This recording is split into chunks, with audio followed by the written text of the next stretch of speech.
एक पुरानी गुड़िया थी। उसकी एक आंख बाहर लटक रही थी। ऐसा लग रहा था मानो वो गुड़िया संदीप को ही घूरे जा रही थी। उस गुड़िया के चेहरे पर एक उदासी दिखाई दे रही थी। हाथों में गुड़िया लिए उस बच्ची की गर्दन थोड़ी बाईं और मुड़ी हुई थी। उस छोटी बच्ची के चेहरे पर एक डरावनी हंसी थी। संदीप को तो शुरुआत में लगा ये लड़की यहीं की रहने वाली होगी, लेकिन कुछ देर बाद उसे एहसास हुआ कि इतनी रात में कोई माता पिता अपनी लड़की को बाहर क्यों छोड़ेंगे। उसने उस लड़की से ध्यान हटाने के लिए अपने फोन में देखने लगा।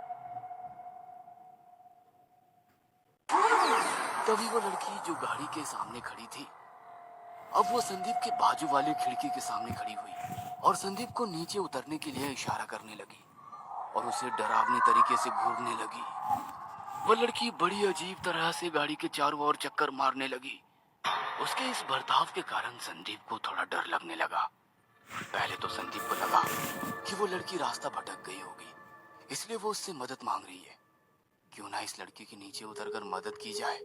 लेकिन उसी समय उसे ड्राइवर चाचा के बताए हुए शब्द याद आए, साहब कुछ भी हो जाए लेकिन गाड़ी से नीचे नहीं उतरना। इसलिए वो उस लड़की के कहीं इशारे करने पर भी गाड़ी से नहीं उतरा। ये सिलसिला 10 से 15 मिनट तक चला। फिर वो लड़की डरावनी तरीके से हंसकर विचित्र आवाज में बोली, आज तो बच गए। उस समय तो संदीप को उसके बोलने का अर्थ समझ नहीं आया और वो लड़की वहां से दूर एक कच्चे मकान के पीछे गई और वहां से गायब सी हो गई। तभी कुछ दूरी से संदीप को गाड़ी की तरफ आते हुए ड्राइवर चाचा और उनके दामाद दिखाई दिए। संदीप ने अपने साथ घटी ये सब घटना उन्हें बताई और उन्हें कच्चे मकान के पीछे जाने को बोला ताकि उस लड़की की कोई मदद कर सके। लेकिन वहां काफी ढूंढने पर भी वो लड़की नहीं दिखी। तभी ड्राइवर चाचा के दामाद बोले, आप बहुत भाग्यवान हो साहब, क्योंकि मुझे नहीं लगता ये कोई लड़की होगी, क्योंकि इतनी रात में यहाँ छोटी बच्ची कैसे आ सकती है। और यहाँ आसपास 2-3 घरों के अलावा कोई घर भी नहीं है। जितना मुझे पता है उन 2-3 घरों में भी कोई छोटी बच्ची नहीं है। यहाँ बहुत से एक्सीडेंट भी होते हैं साहब। अक्सर इस हाईवे पर कई लोगों को वो लड़की दिखाई देती है और लोगों से मदद मांगती है, और जो भी उसकी मदद करने के लिए नीचे उतरता है वो शायद ही जिंदा बचा हो, क्योंकि पुलिस को दूसरे दिन यहाँ केवल गाड़ी मिलती है। लेकिन वह शख्स जिसने नीचे उतरकर मदद करनी चाहिए, उसका कोई नामो निशान नहीं दिखाई देता है। यहाँ से गुजरने वाले कईयों को ये बात पता है साहब।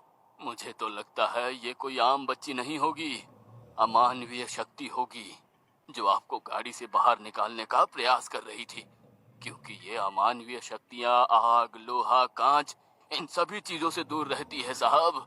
ऐसा कहा जाता है अगर आप नीचे उतरते या फिर गाड़ी का कांच नीचे करके उसकी मदद करते ना, तो ना जाने आपके साथ क्या होता साहब, ना जाने क्या होता। भगवान का शुक्र मनाइए कि आप गाड़ी से नीचे नहीं उतरे। देखिए, आप दोनों यहाँ से जल्द निकलिए। हाँ हाँ निकलते हैं। तभी संदीप पीछे मुड़कर गाड़ी की पिछली कांच में देखता है तो वहाँ वही लड़की उसी सड़क पर खड़ी दिखाई देती है। उसी डरावनी हंसी से वह संदीप को देख रही थी। यह घटना आज भी संदीप को याद है। आज भी यह अनुभव वो सुनाता है तब उसकी आंखों में डर साफ तौर पर दिखाई देता है। संदीप के मन में आज भी यह सवाल है कि ना जाने उस दिन वहां वो लड़की कैसे आई और कौन थी। वह क्यों संदीप को गाड़ी से बाहर बुला रही थी? क्या वो संदीप को कोई नुकसान पहुंचाना चाहती थी?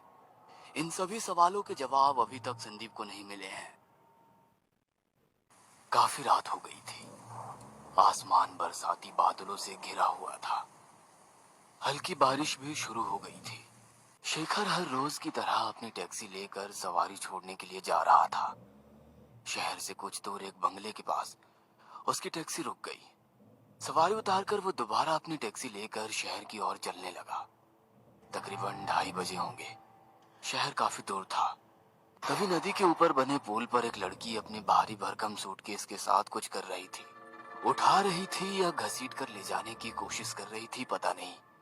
उसे देखकर शेखर ने टैक्सी रोकते हुए कहा, हेलो मैडम, कहाँ जाना है आपको? शेखर की आवाज सुनकर वो लड़की थोड़ी हड़बड़ाई। जी, गैलेक्सी अपार्टमेंट चलेंगे? उस लड़की ने बता